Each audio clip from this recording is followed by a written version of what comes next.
Someone to Love on your first album featured Babyface, Yeah, which actually got nominated for a Grammy. yeah, How did that feel? Your first time out yeah. nominated. You didn't win, unfortunately, but you got nominated Well, your first time out. it's incredible. The whole thing was I went into the studio one day with him actually at his house. We were recording, and he had the song "Someone to Love." He played me the track, he played me the song. I loved it, and so, but he didn't have any lead vocals recorded on it. He basically just had like a little scratch vocal that had the lyrics to let me know how it went. But he's like, okay, so let's record it. So I went and I recorded the first verse, right? And he's like, okay, love it. Now I'm gonna do my part. So I said, okay, cool, so I can learn how to do the part, right? I'm thinking he's just laying the part so I can learn the melody. Mm-hmm. He's like, no, I'm gonna sing the second verse. I was like a duet? He's like, yeah, now think about it. This is the guy who I used to imitate his vocals for people in high school, like try to really sound as much of like him as possible to impress girls, you know what I mean? And one of the most influential vocalists, just like Marvin Gaye or Michael Jackson, he's up there, you know, for me. Yeah. So to get him at 19 or 20, whatever it was, to sing on my first record that I ever put out was very, very much, you couldn't tell me, I mean, you had to pinch me, you know what I mean, to let me know, like, okay, dude, this is happening. And yeah, I was very, very much in awe of the whole thing, let alone we got a Grammy nom, you know, for that. And, you know, the movie was in the Bad Boy soundtrack and all that. So right away, it was sort of like, okay, we're out to the races, you know. Well, I mean, you guys sound kind of similar on that song.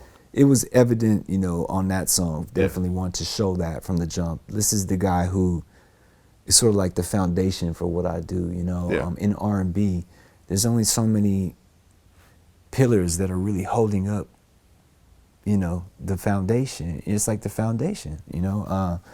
So I'm one of those guys who likes to go back and show my influence, because I didn't start off wanting to be an artist. I started off wanting to be a producer, and I use my vocals as a technique as a tool to kind of get my songs and my production to artists. So if I wrote a song for Luther Vandross, I sang the song, dun, dun, dun, dun, dun, dun, you know, in a Luther vibe, and I can do Luther vibe. You know, I could do a Babyface vibe. I could do a Ralph Tresvant or a Johnny Gill, or you know what I mean? Because I'm a big fan of R&B music. So it was interesting. People caught that glimpse of my influence with Babyface, and they instantaneously thought that's the way his voice sounds on everything he sings. You know, and, right? Which it isn't. Which is not. Yeah. And so it took records like, you know, They Don't Know, which was very, very much. I think it still to this day is sort of like the song I think people best know me for, and you know, really. They come to the show and they sing that the loudest, you know what I mean? And that was a song I sort of like really spread my wings and got to shine in my own right and stepped out of the shadow of Babyface.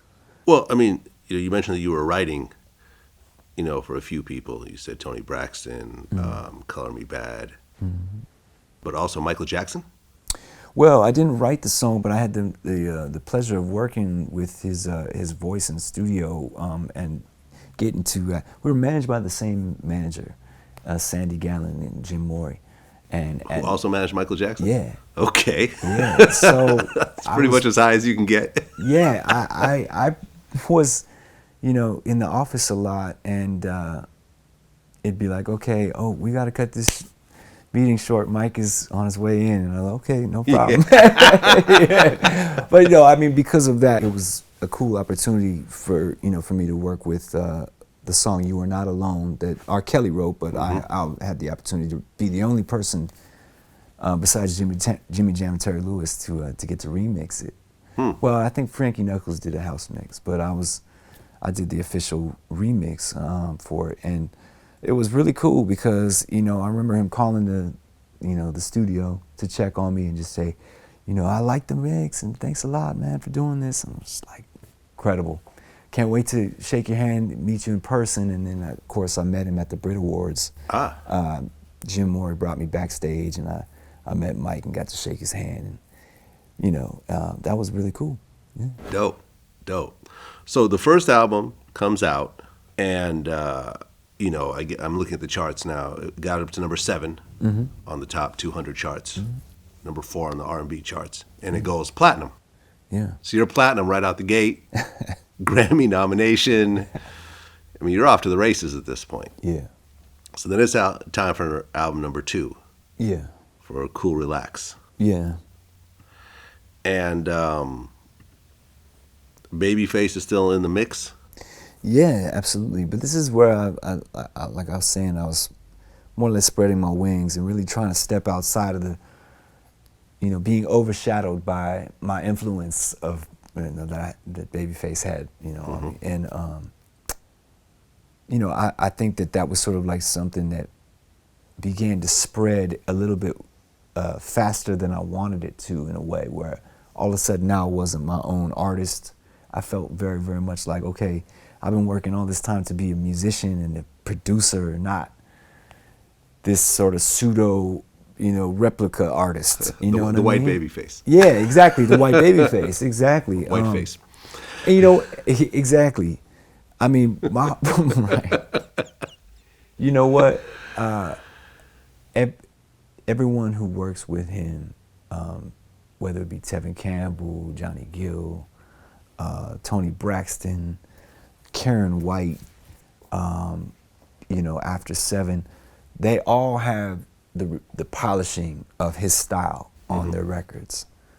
And when I got my chance to work with him, I wanted nothing but to do just the exact same thing. So when people hear that, they hear me doing, very, very much his realm, his vibe.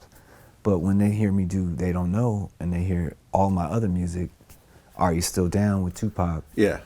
There was no denying that there was more to it than just that, and Cool Relax was sort of my way of being able to let people know everything else that came with me, all the other influence. Hip hop is a huge influence in my style, and that leads me into, the collaboration I had on the Cool Relax album with Tupac, which is, I want to first talk about They Don't Know. Yeah, for sure. Because that was really the biggest song you ever put out. Yeah. Yeah. I mean, when you put it together, did you know right away that it was going to be a monster like that, or no? Funny enough, when I turned that song in, it was looked at as sort of like, okay, this will be a cool song for the album. It wasn't at all like, oh man, we got to smash. And I thought it was absolutely my best song ever, I felt like it was saying a lot for me.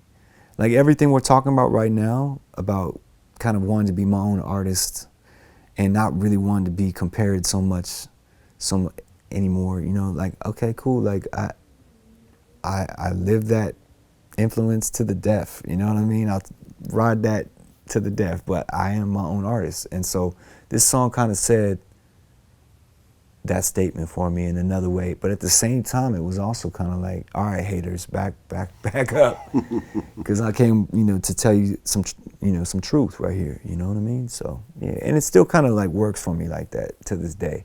It really is sort of like an anthem that I still at this age I'm looking at it like, man, this is really something I need to continue to tell myself, I mean, a hell of a song.